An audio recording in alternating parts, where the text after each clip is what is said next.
Hello everyone, welcome back to another bog garden update. As I said, I would provide one today. Okay, starting off, we've got our caddis eye.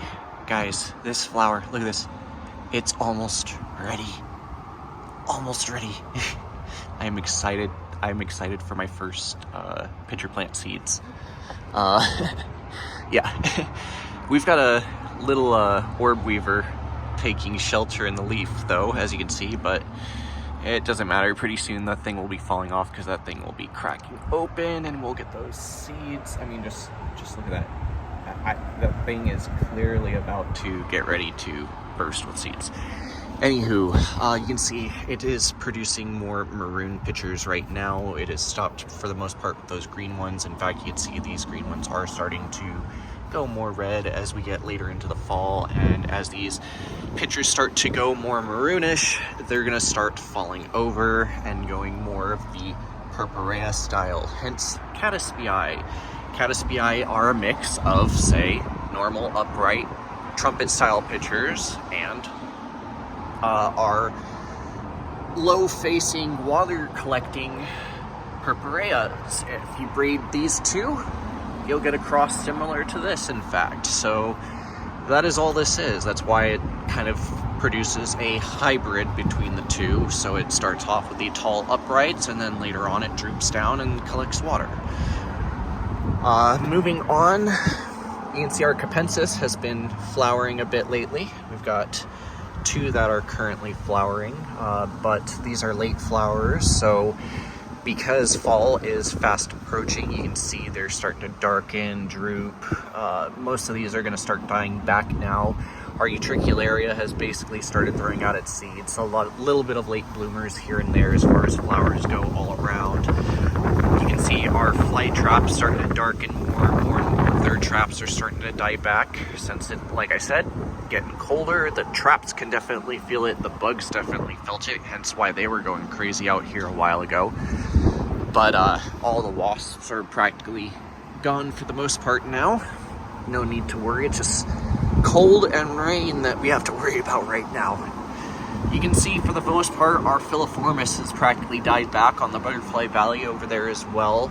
But you can see our Leucophila and Scarlet Bell are really starting to peak around this time of year. You can see our Leucophila is just really coming to life now as we get into these cooler temps. Same with the Scarlet Bells, which is why these are more of the year-round pitchers that people will see and love to use, versus these. You can see these ones started going from like their bright, vibrant greens and yellows to the darker browns and blacks, and you can see the gray spots starting to appear as these pitchers die back. You can also see more of them are starting to form into sail leaves, so they're less carnivorous and more leaf-like.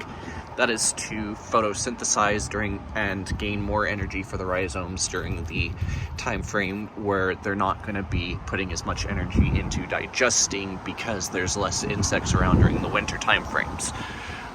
So you'll notice these guys starting to darken and die back and all that stuff as well. You can probably hear I'm cold. It is like 58 degrees out right now. However, as we get into these colder months, the bog cranberry is also going to kind of pick up a little bit.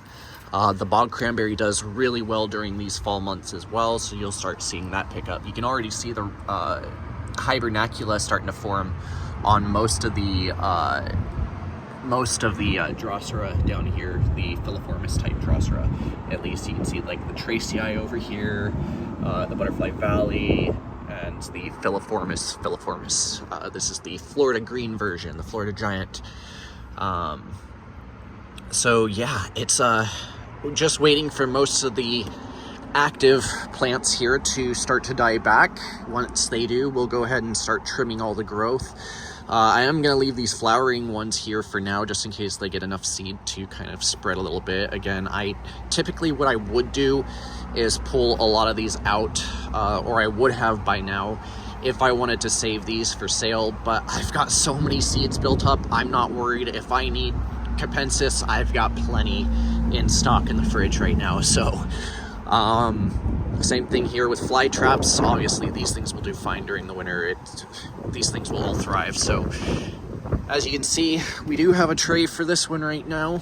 That will mean I won't have to worry as much come winter time frame. This will completely do fine. In fact, I don't even have to water it as much right now. The only time I have to water it is when the water dips below these holes that I drilled, which is not too often considering we're getting into fall and all that is going on. You can see our Swaniana, Caddisbii, and Flava have the most changes. The Scarlet Bell and Leucophila do not. Oh, I am shaking up a storm over here. Our Utricularia will also do fine out here because it is a temperate.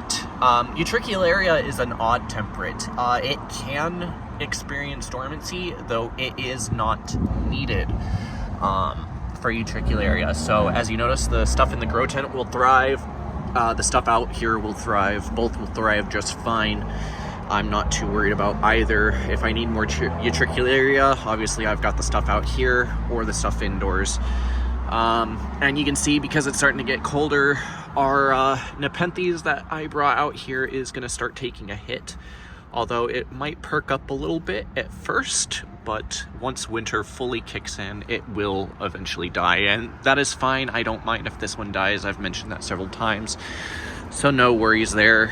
And again, you can see over here in these pots, most of the Drosera that was in here is gonna start also kind of probably dying back, and probably will die come winter time. Again, I don't have much hope for these pots. Honestly, I'm probably gonna dump out their soil mixture and reutilize that tray and these pots for the Pinguicula inside. So anywho, I'm gonna get inside before it gets too cold and I can no longer hold my phone as steady as I need to. Hope you guys enjoy this update. Catch you all later on, and until next time, peace out.